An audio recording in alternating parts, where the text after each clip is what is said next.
Muito bem, vamos retomar nosso curso sobre a história da filosofia contemporânea no século XIX, deste terceiro quadrimestre da Universidade Federal do ABC, no ano de 2021. A aula de hoje tem como tema o jovem Marx e a crítica da filosofia hegeliana. Trata-se de abordar o pensamento de Marx dos anos de 1841 até 1844, o período que é conhecido na literatura marxista ou marxiana como o período do jovem Marx. Nesse período, o Marx elabora sua tese de doutorado em filosofia sobre a diferença entre a filosofia da natureza de Demócrito e de Epicuro. Ele colabora na, na revista chamada Gazeta Renana, um jornal de cunho democrático, progressista, da região da Renânia, no oeste da Alemanha, em 1842, até que em 1843 o jornal é fechado, o Marx é censurado e, consequentemente, acaba sendo exilado, né, num primeiro momento para Paris, para a França, entre os anos de 1843 a 1845, e depois para a Bélgica. Ele fica na Bélgica até 1846, 47, quando ele vai para o exílio definitivo na Inglaterra, em Londres, né. E o período do jovem Marx é caracterizado nesses anos iniciais, dos quais a gente pode destacar 2 principais períodos, né. O primeiro período, que em termos político-ideológicos, o Marx está mais ligado a um tipo de democracia liberal, escrevendo, de acordo com os interesses da burguesia progressista da Alemanha do século XIX, que lutava contra o regime monárquico da Prússia, e, até o momento que, entre os anos de 43 e 44, o Marx, começa a defender uma posição antiliberal, uma posição, que vai, redundar num socialismo, num comunismo, né, numa crítica da sociedade burguesa, que vai dar origem, enfim, à filosofia do comunismo, né, que tem no Manifesto Comunista de 1848 a sua grande expressão. Nesses anos de 45, que é o ano em que o Marx e o Engels estão elaborando a ideologia alemã, até 1848 a gente chama de um período intermediário, em que o Marx já está, se aproximando das teses que ele vai defender em seu período de maturidade, que é constituído, sobretudo, pelo trabalho do Capital, né? A obra O Capital, cujo primeiro volume é publicado em 1867, e os segundos e terceiro volumes são publicados após a morte de Marx por Engels, entre os anos 80 e 90 do século XIX. Bem, então, o nosso objetivo nesta aula é falar do período do jovem Marx, que vai especialmente da crítica da filosofia do direito de Hegel, esboçada e incompleta, não publicada, de 1843, até os textos dos assim chamados anais franco-alemães, que representam talvez o momento mais emblemático da filosofia do jovem Marx, em que já se tem essa postura radical, tanto em relação as lutas políticas de sua época, quanto também o papel que o Marx vê para a filosofia, um papel revolucionário que, segundo ele, não está presente nas filosofias dos jovens hegelianos, com os quais ele rompe, né, até que publica em 1840, ou publica não, ele escreve, né, junto com Engels, no exílio na Bélgica, a ideologia alemã, entre os anos de 1845 e 46, e então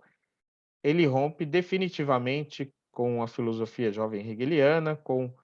Feuerbach, com Bruno Bauer, com Stirner, autores com os quais o Marx até tinha algum tipo de relação, em alguns dos casos até com uma certa amizade, como é no caso com Bruno Bauer, mas ele rompe com a filosofia dos jovens hegelianos em nome de uma filosofia mais radical, que talvez represente justamente uma passagem para além da filosofia, que é justamente a crítica da economia política.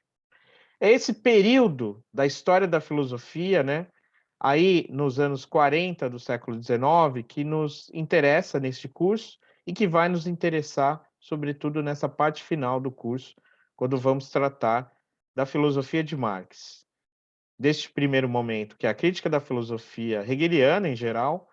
até a crítica da filosofia jovem hegeliana na ideologia alemã, que constitui também uma crítica da filosofia em geral e a formulação das bases de uma nova filosofia, que é o materialismo histórico dialético. Bem, vou começar aqui, como sempre, né, a apresentação de algumas ilustrações para nos guiar nesta jornada pelo pensamento do jovem Marx. Marx, que nasce em 1818, na cidade alemã de Trier, que faz fronteira com a França, né? Então, bem no oeste da Alemanha, na fronteira com a França, foi onde Marx nasceu, né? Marx poderia se chamar Marx von Trier, né? Bem, ele, filho de uma família judaica, vai estudar filosofia e defende uma tese de doutorado em 1841, que é o livro, né, que depois vai dar origem a um livro, né, embora a tese não tenha chegado até nós de forma completa, que é esse livro aqui chamado Diferença entre a filosofia da natureza de Demócrito e a de Epicuro, em que o Marx, né, no papel de historiador da filosofia grega, né, fazendo um trabalho de erudição, um trabalho que segue as linhas da historiografia moderna da filosofia, né, que foi desenvolvida sobretudo por Hegel, tendo em vista os fragmentos dos filósofos antigos, onde o Marx já se aproxima, né, de uma investigação sobre o sentido de uma filosofia materialista, investigando justamente o pensamento dos dois grandes materialistas antigos, Demócrito e Epicuro, né? Demócrito, um filósofo pré-socrático mais antigo, e Epicuro, um filósofo pós-socrático, né? Que, segundo o Marx, nessa obra, representa um avanço em relação à filosofia pré-socrática, porque concebe o materialismo não apenas de forma abstrata, né, pensando apenas em termos físicos, mas também em termos sociais, e desenvolvendo uma filosofia anti-espiritualista, anti-idealista e, sobretudo, sem Deus, né? Embora, né, a ideia da divindade, pelo menos a divindade que a gente conhece, a divindade cristã, não esteja, claro, presente nos pensadores antigos, o Epicuro é o primeiro filósofo ateu no sentido de negar a existência dos deuses. Isso, para Marx,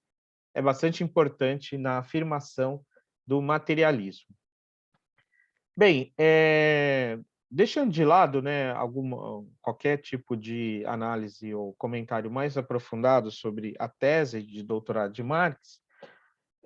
no ano de 1842, já com doutorado em filosofia, o Marx, que no início pretendia de fato seguir uma carreira acadêmica, ingressa na área do jornalismo, né, e do jornalismo político crítico, contribuindo para o jornal A Gazeta Renana, do qual, perdão, ele se torna editor, até ser censurado, né, e o jornal fechado no ano seguinte, em 1843, quando ele começa a elaborar um livro sistemático chamado Crítica da Filosofia do Direito de Hegel. Um livro que seguia, de certa forma, as tendências da época de discutir filosofia a partir de Hegel numa postura crítica, muito próxima da postura dos jovens hegelianos. Embora já nesse texto se vê, né, de forma presente, uma postura diferente das posturas dos jovens hegelianos, até que, né, a ruptura se torna completa nos textos seguintes de Marx, nos anais franco-alemães do exílio da França e nos manuscritos econômicos filosóficos que ele elabora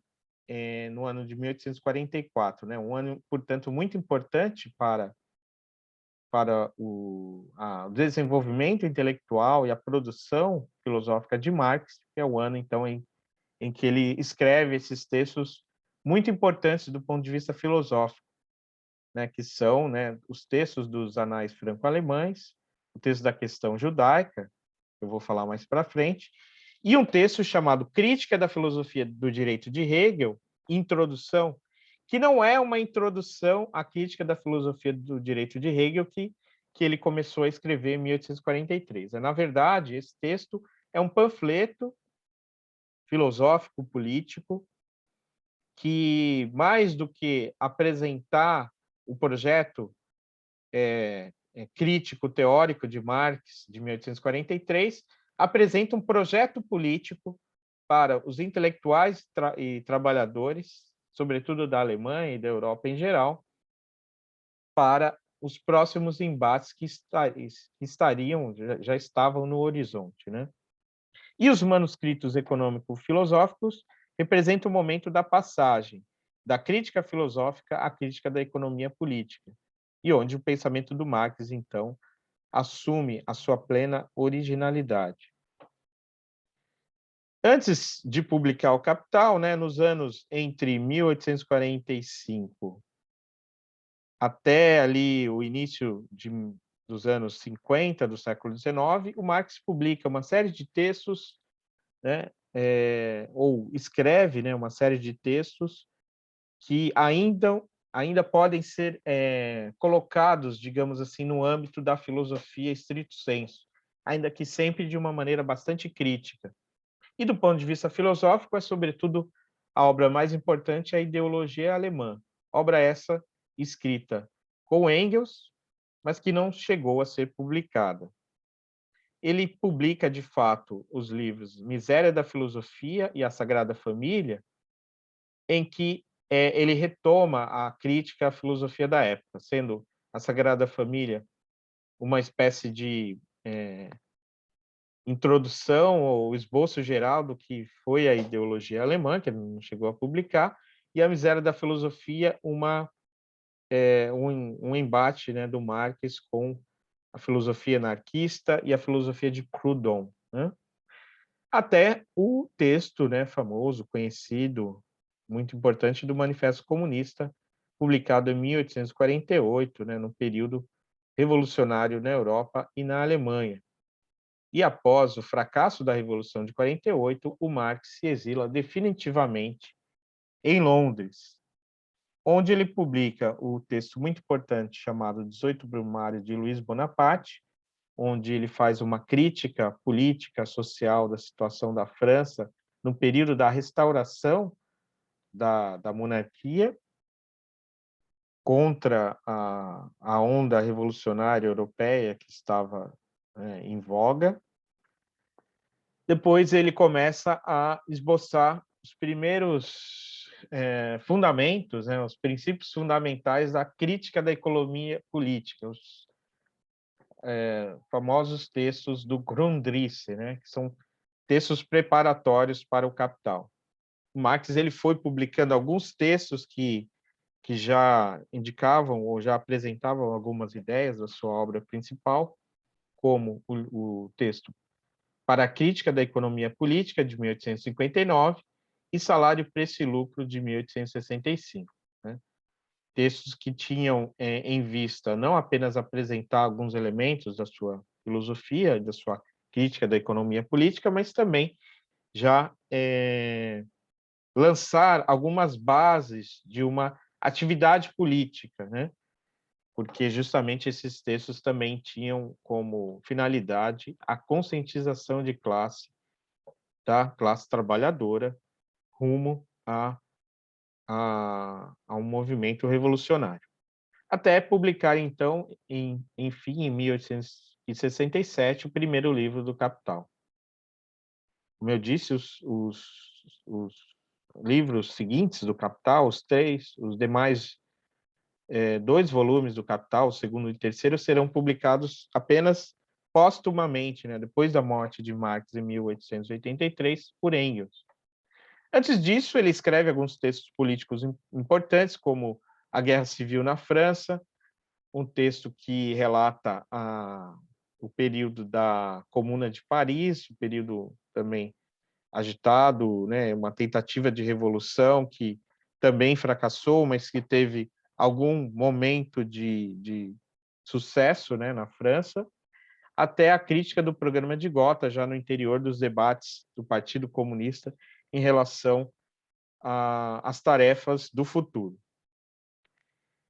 Bem, o Engels segue de perto a produção do Marx a partir ali de 42, 43, quando eles se conhecem, até que o acompanha, né, no exílio, sobretudo na Bélgica e na Inglaterra, né, onde o Engels, né, e sua família tinha uma atividade industrial, né, e por conta disso também o Engels se torna, de certa forma, financiador, né, da vida do Marx, que por conta da situação do exílio, né, foi sempre uma vida de muita privação econômica, né, e até necessidade. Bem, com essa colaboração, então,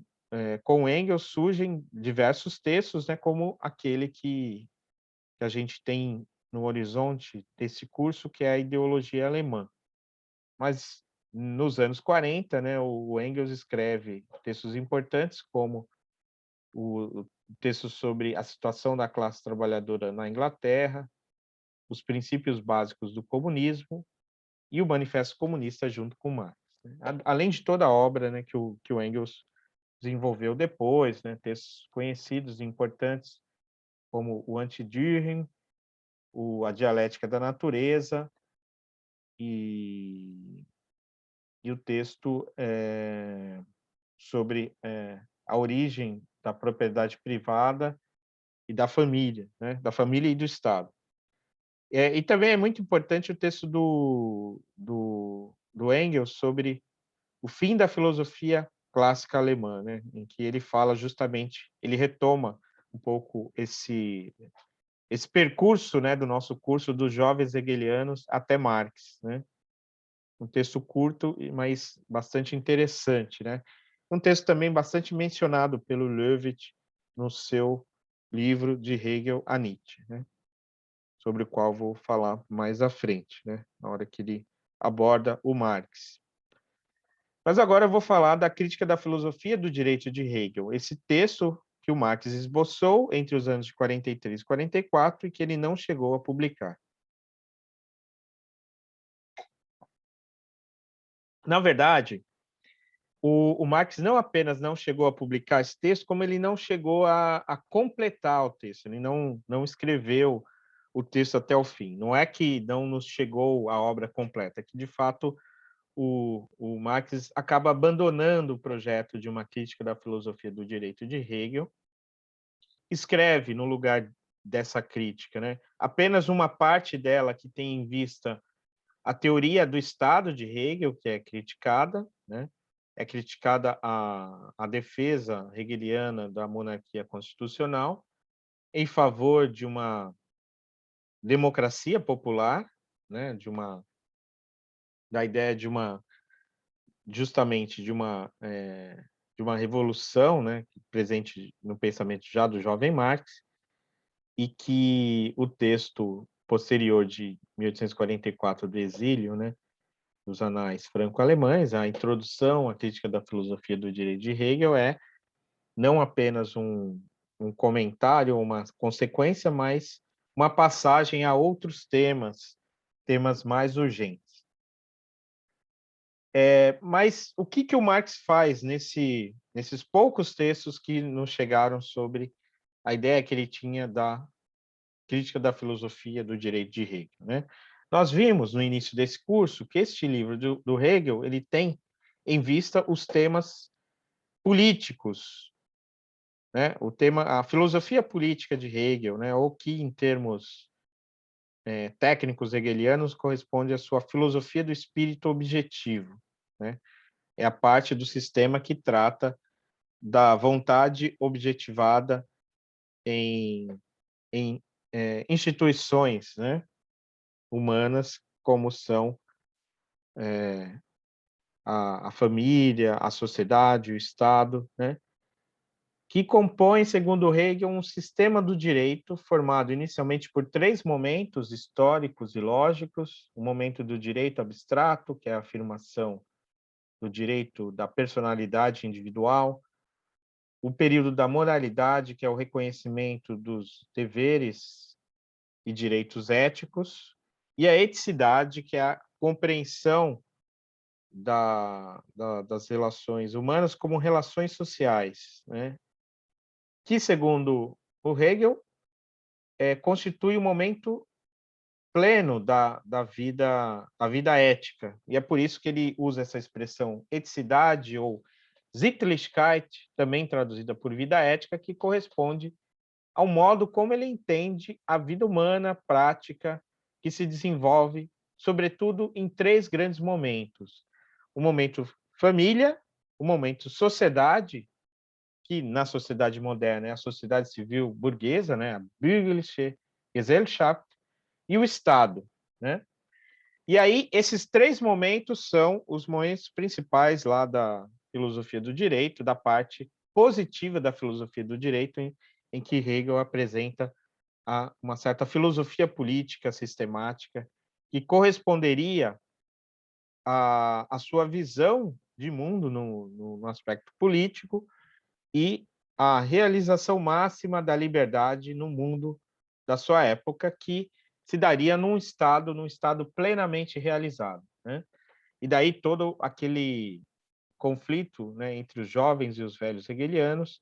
para saber se o estado plenamente realizado já era o estado monárquico prussiano, se era o estado constitucional moderno, né, que surgiu como consequência das revoluções burguesas e da expansão napoleônica dessa mesma revolução, ou se o Estado seria uma ideia a ser realizada num futuro, né? E aí, né, diversas interpretações sobre a filosofia política de Hegel, né? Mas o Estado, para Hegel, é em geral caracterizado pela Constituição e pelos poderes constitucionais, tais como o poder monárquico, o poder governamental e o poder legislativo. Tanto a esfera econômica quanto a jurídica ficam a cargo da sociedade civil, mas ao Estado cabe a administração política constituída por instâncias burocráticas profissionais, cujos membros são selecionados pela competência por meio de concursos públicos. Somente no Estado plenamente constituído teríamos a plena realização da vida ética, segundo Hegel,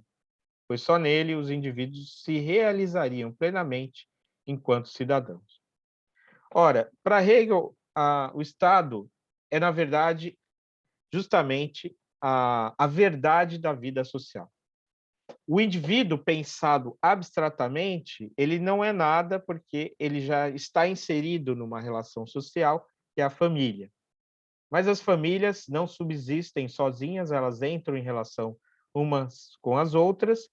e formam uma sociedade, que é isso que o Hegel chama de sociedade civil. Na modernidade, a sociedade civil é constituída por uma esfera de necessidades de troca que corresponde justamente àquilo que hoje nós chamamos o mercado, né? O sistema das trocas, das carências, dos interesses das famílias ou das pessoas, né? O Hegel fala sempre de um ponto de vista mais universal, né? Não quer partir do indivíduo, porque o indivíduo é sempre pensado como subordinado a essas relações sociais mais amplas. E é por isso, né, que ele, como nós vimos, né, no início do curso, ele critica a abordagem da moralidade, né, que é a abordagem que entende que indivíduos abstratamente considerados teriam deveres e direitos independentes de qualquer época e circunstância, né? Para ele, na verdade, a vida ética ela está sempre numa circunstância específica, numa certa eticidade, né? E isso forma né, a individualidade, de forma que o indivíduo, de certa forma, se subordina à sociedade e não o contrário, como, segundo ele, pensam os filósofos modernos do contratualismo e também Kant. Kant também era um filósofo contratualista e moralista nesse sentido hegeliano. No sentido da eticidade, nós temos justamente a compreensão de que a vida ética ela se resolve na vida social, que cada indivíduo é o espelho do conjunto das suas relações sociais, mas que, embora a sociedade civil, que é o momento em que você tem esse conflito de interesses econômicos, né, já aparece essa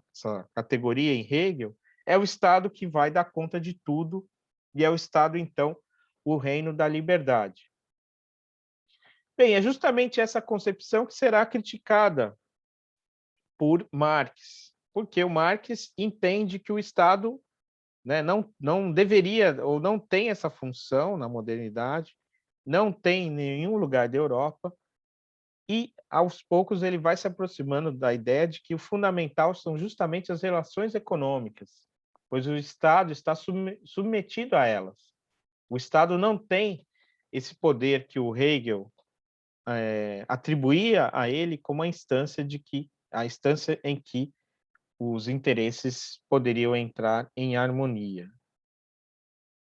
Ao criticar a suposta primazia do Estado sobre a sociedade civil, Marx pretende ter desvendado o segredo da filosofia de Hegel, que ele caracteriza como misticismo lógico. Na verdade, a prioridade do Estado em relação às esferas subordinadas da família e da sociedade civil é a prioridade da ideia lógica em relação aos seus momentos particulares. Ora, é assim que o Marx, então, lê a filosofia do direito de Hegel, como fazendo parte de um misticismo lógico, né, que é, na verdade, o próprio sistema de Hegel, e o Hegel, ao invés de dar a lógica da vida política, deu à vida política uma lógica, né? Submeteu a vida política à sua própria lógica sistemática, sem considerar, de fato, as relações concretamente. O que torna possível a inversão dos predicados que Marx, seguindo Feuerbach, constata é a concepção ontológica de Hegel, que torna todas as determinações particulares, finitas, fenomenais, o ser em momentos abstratos da manifestação da ideia absoluta. A crítica de Marx procura mostrar, portanto, que a ontologização da ideia corresponde um esvaziamento da realidade efetiva à base material da própria ideia. Portanto, o que o Marx está tentando fazer, né, é justamente aquela inversão, a conhecida inversão em que o idealismo de Hegel deve ser revirado de forma que a filosofia agora, né, comece a seguir passos, né, fincados na realidade concreta, né, pisa o chão, né, literalmente, e assim se passa de uma concepção idealista para uma materialista. Mas uma concepção materialista que, como nós veremos, herda de Hegel a ideia da dialética, a ideia da complexidade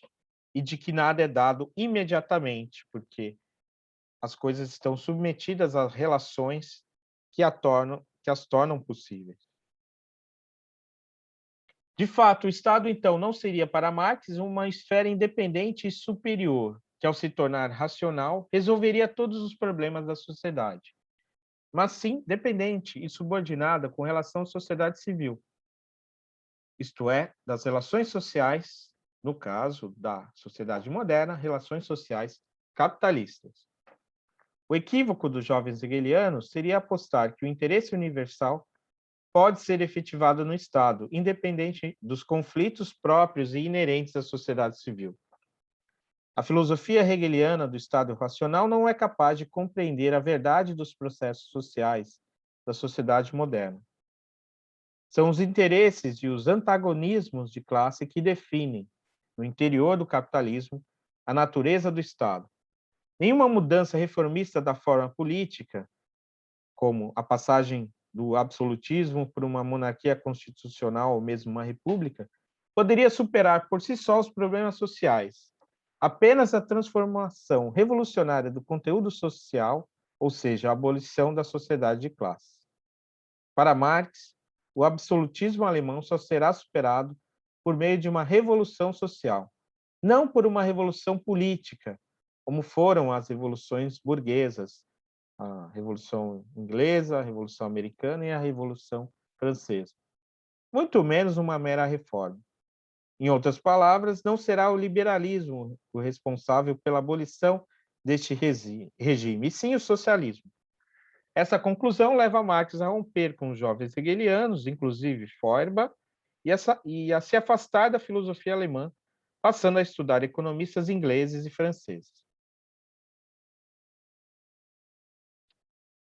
Então, essa passagem crítica de Marx pela filosofia de Hegel o fez também romper com a filosofia dos jovens hegelianos e com a filosofia alemã em geral, rompimento esse que se dá, né, entre os anos de 1843 e 44, quando Marx então vai percebendo a centralidade da economia política na própria constituição da filosofia, o que vai redundar também naquele conceito de ideologia que nós temos em vista, né, que é a ideia de que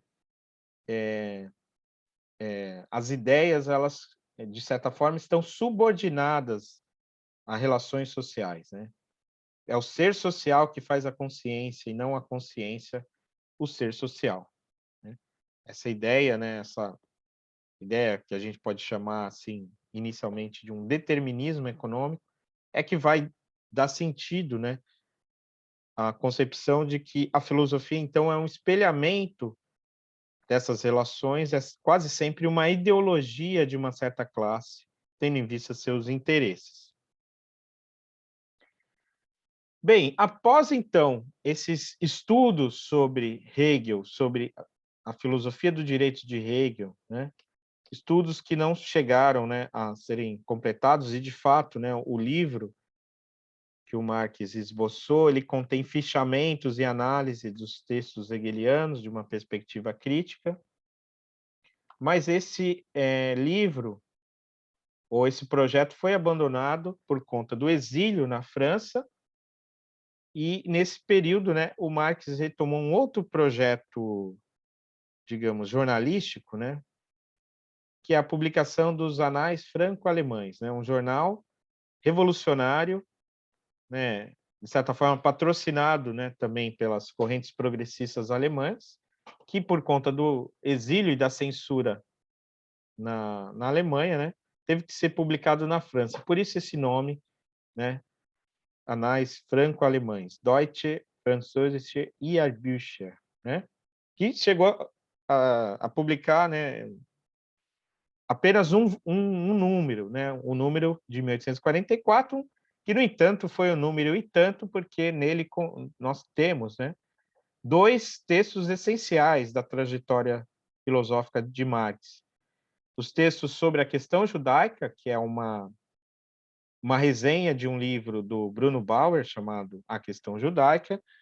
e esse texto que eu já mencionei, né, Crítica da Filosofia do Direito de Hegel, Introdução. Ele foi publicado, então, não como uma introdução à crítica da filosofia do direito de Hegel, mas como um panfleto e que, de fato, desenvolve ideias para além de uma mera crítica filosófica dos textos hegelianos.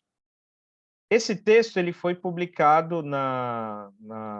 edição da Boitempo como um apêndice, né, do texto de 1843, tá? Embora a tradução desse texto, da Crítica da Filosofia do Direito de Hegel, seja uma boa tradução, uma boa edição, né, essa da Boitempo, que publica todas as obras de Marx, né? A tradução desse apêndice, né, que é o texto que mais nos interessa desse período do Marx, a introdução à crítica da filosofia do direito de Hegel, é um texto que tem outras traduções que são melhores, né? Inclusive, no sistema para a atividade dessa semana, eu vou colocar lá uma tradução que eu considero melhor do que esta da Boitempo, deste texto, né? Há algumas outras, como essa aqui, né, uma edição de bolso da Expressão Popular, né, porque é um texto bastante conhecido do Hegel, do Marx, né, onde ele, por exemplo, desenvolve aquela ideia de que a religião é o ópio do povo, que a arma da crítica não pode superar a crítica das armas, e tantas outras ideias bastante emblemáticas, né? O texto da questão judaica também é importante porque, ao debater junto com Bauer a questão judaica na Alemanha, que é justamente a reivindicação dos judeus na Alemanha do século XIX por direitos políticos, se discute também a ideia de uma revolução política. E mais do que isso, a ideia de uma emancipação. E nesse texto, o Marx ele vai passar em revista os direitos e as reivindicações das revoluções burguesas, os valores de liberdade, igualdade, fraternidade, segurança, que são valores considerados como valores burgueses, valores que fazem sentido dentro da luta da burguesia por liberdade, por poder, mas que não representam uma verdadeira emancipação humana, que é aquela unicamente que libertaria, né, o ser humano das relações escravizadoras que ele contrai por conta justamente das lutas econômicas que estão na base da história humana, a luta de classes. Então, já nesse texto da questão judaica, há todo um desenvolvimento sobre isso, um desenvolvimento muito importante, que constitui aí momentos essenciais da filosofia do jovem Marx. Bem, então eu vou, para terminar essa primeira parte da aula, vou citar aí alguns trechos, tanto da introdução quanto do texto da questão judaica, né? Então, trechos dos textos dos anais franco-alemães que indicam essa ideia de uma emancipação humana. E como essa emancipação ela tem a ver com o sentido de uma verdadeira revolução que superaria o estado de alienação em que o ser humano vive no interior das relações sociais capitalistas, na forma econômica do capitalismo. E como, né, o jovem Marx pensava essa emancipação, essa possibilidade de revolução. Depois, na outra parte da aula, eu vou falar de algumas consequências filosóficas dessa posição que tem na noção de alienação ou estranhamento, um conceito fundamental. Logo no início da introdução, né, do texto Crítica da Filosofia do Direito, de Hegel, introdução, Marx diz, né, a tarefa da história, depois que o além da verdade se desvaneceu, é estabelecer a verdade do aquém. Depois, então, que a verdade do além, né, foi embora, agora se trata de saber da verdade do aquém, ou seja, do aqui e agora, do imediato. A imediata tarefa da filosofia, que está ao serviço da história, é desmascarar a autoalienação humana nas suas formas não sagradas, agora que ela foi desmascarada na sua forma sagrada. A crítica do céu transforma-se deste modo em crítica da terra, a crítica da religião em crítica do direito, a crítica da teologia em crítica da política. O que o Marx está dizendo aí, ele segue dizendo no texto, é que a crítica da teologia na Alemanha já foi completa, né, com os jovens hegelianos. Depois que se desfez a ideia da autoalienação humana na esfera da religião, na forma sagrada, agora se trata de desmascará-la na sua forma não sagrada, que é justamente a forma econômica. Por isso, a crítica do céu transforma-se em crítica da terra, a crítica da religião em crítica do direito, a crítica da teologia em crítica da política. E mais do que tudo isso, como o Marx vai elaborar na sequência do seu desenvolvimento intelectual, toda essa crítica ela encontra seu ponto fundamental na crítica da economia política. Então, nós temos a passagem, né, da crítica da religião à crítica social. É nesse momento que o Marx diz, né, a arma da crítica não pode, de certo, substituir a crítica das armas. A força material só será derrubada pela força material. mas a teoria em si torna-se também uma força material quando se apodera das massas. A teoria é capaz de se apossar das massas ao demonstrar-se ad hominem, e demonstra-se ad hominem, logo que se torna radical. Demonstrar-se ad hominem, né,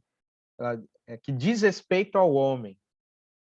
mas isso só consegue a teoria fazer quando ela, de fato, se torna radical e ela pode, então, nesse sentido, chegar às massas. Ser radical, continua Marx,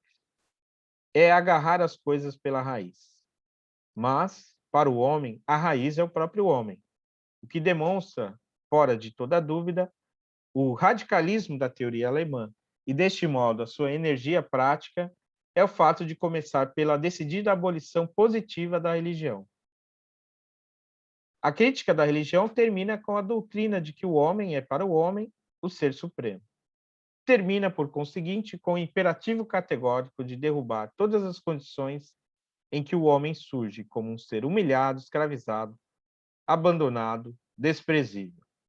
Condições que dificilmente se exprimirão melhor do que na exclamação de um francês, por altura da proposta de imposto sobre cães: pobres cães,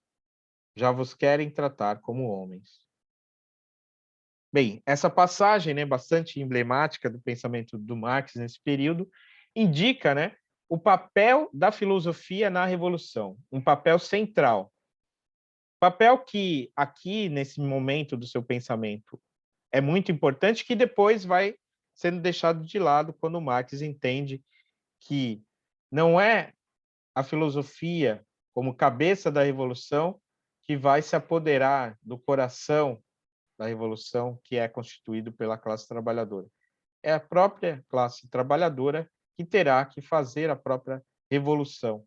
sem essa ideia de uma cabeça filosófica, ainda que, né, se possa talvez pensar na ideia de uma vanguarda intelectual que dá algumas diretrizes, né, para os movimentos políticos da classe trabalhadora rumo à revolução. Então, no texto dos Anais Franco-Alemães, da introdução, como eu vou passar a chamada aqui para frente, o Marx, de fato, pensava numa síntese da filosofia com a praxis que conduziria à revolução. Então, a cabeça dessa emancipação é a filosofia, seu coração, o proletariado. A filosofia não pode se realizar sem a ascensão do proletariado. O proletariado não pode se elevar sem a realização da filosofia. Preenchendo-se todas as condições internas, o canto do galo gaulês anunciará o dia da ascensão alemã. A ideia, então, de que o espírito prático francês será unido, né, ao espírito especulativo alemão, numa revolução que, enfim, será a revolução das revoluções, a verdadeira emancipação humana, já que a emancipação política não é suficiente para realmente transformar as relações sociais e abolir a sociedade de classe. Para Marx, né, como estará presente na questão judaica, e quase que adiantando algumas formulações que estarão presentes no Manifesto Comunista, para Marx, o discurso moral em que se baseia o Estado ou seus representantes é apenas uma ideologia que tem como função naturalizar, reificar, engessar as diferenças de classe. Por isso, ele já diz aqui: o Estado pode ser um Estado livre, sem que o homem seja realmente livre. Pois, ainda que o Estado tenha o seu poder de autodeterminação em comparação com o poder de outros povos, e ainda que os indivíduos desfrutem de uma liberdade ou de uma ilusão de liberdade, se o homem não é livre nas relações sociais no interior desse Estado, não se pode dizer que nós alcançamos a emancipação humana. Por isso, Marx critica as ideias burguesas, as ideias revolucionárias, modernas, liberais, democráticas. Ideias de liberdade, igualdade, segurança e propriedade, que, do modo como foram formulados pelos revolucionários, na França e desde então são, segundo Marx, direitos do indivíduo isolado do homem egoísta. Ao analisar, né, a Declaração dos Direitos Humanos, a Declaração dos Direitos do Homem e do Cidadão, que surgiu após a Revolução Francesa, né, Marx diz: constatamos, antes de mais nada, que os droits de l'homme, né, os direitos do homem, distintos dos droits des citoyens, os direitos do cidadão, nada mais são do que os direitos do membro da sociedade burguesa, ou seja, do homem egoísta, do homem isolado, do homem e da comunidade. Não se considera como homem verdadeiro e autêntico o homem enquanto cidadão, mas enquanto burguês, né? Então, a ideia, né, de que existiria talvez um ser humano autêntico, né, para além das determinações ou das condições burguesas da vida moderna capitalista, né, está meio presente nesse pensamento do jovem Marx, e é por isso que há toda uma discussão na história do marxismo sobre o humanismo do Marx, se ele estaria ou não na base da sua filosofia crítica como um todo. De fato, no texto sobre a questão judaica, o Marx afirma a ideia de uma emancipação humana.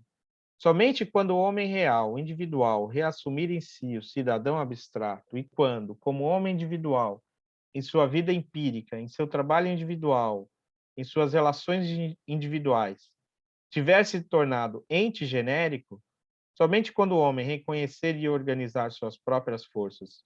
como forças sociais e, portanto, não mais separar de si a força social na figura da força política, somente então realizar-se-á a emancipação humana. Daí aquela ideia do imperativo categórico, né, da passagem que eu li acima, da introdução, e é uma passagem que liga, né, todas as referências aí da filosofia alemã, de Marx, de Kant, a Feuerbach. A ideia de que a crítica da religião tem seu fim com a doutrina de que o homem é o ser supremo para o homem. Ou seja, a ideia de que está presente no Feuerbach, de que a verdadeira filosofia especulativa é a filosofia que considera o homem, pois ele é o ser supremo. E, portanto, o imperativo categórico é subverter todas as relações em que o homem surge como um ser humilhado, escravizado, abandonado, desprezível. Portanto, destituído de sua verdadeira humanidade, de sua dignidade, de sua verdadeira essência. E, justamente, rumo à ontologia do ser humano enquanto ser social, é que está no horizonte do Marx, quando ele, em Paris, no exílio em Paris, esboça os manuscritos parisienses, os manuscritos econômico-filosóficos, em que, a partir da leitura dos economistas ingleses e franceses, sobretudo, e, por um lado, também uma reflexão sobre a filosofia, especialmente a dialética e a filosofia hegeliana em geral, né, que está presente, né, justamente está aqui, é a penúltima seção do texto, justamente aqui nós temos aquilo, né, que vai dar origem, né, ao materialismo histórico dialético de Marx, que vai encontrar na ideologia alemã, no capítulo sobre Feuerbach, a sua formulação clássica, embora um texto que tenha sido publicado apenas depois da morte de Marx. É justamente a ideia de que é preciso, então, uma revolução, né, que mude as condições sociais para que a verdadeira humanidade, que ainda não se fez presente no mundo, por conta de vivermos numa pré-história onde reina a escravização do homem por si mesmo, é que poderia se vislumbrar, né, uma emancipação humana, onde a alienação seria, de fato, superada. Mas para isso, né, eu vou ter que abordar alguns textos dos manuscritos econômico-filosóficos, né, e para fazer isso,